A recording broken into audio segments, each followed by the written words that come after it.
女原住民採集龍血樹嘅樹汁啦。Hello, can you please tell me what you're doing?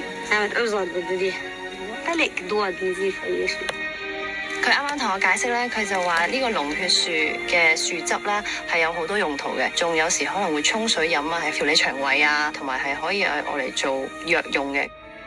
喺中世紀時代，原住民受到中東神秘文化影響，認為龍血樹嘅汁液能夠捍衛氣場結界，將汁液塗滿全身，可以補身護體。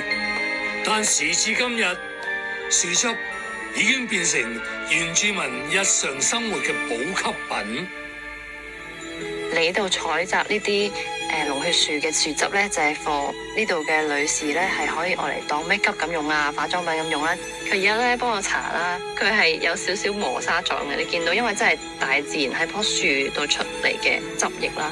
你見到佢好多係粉狀，所以我覺得咧佢護膚嘅同時咧，我覺得可以加多個功效俾佢，佢可以幫我磨走死皮。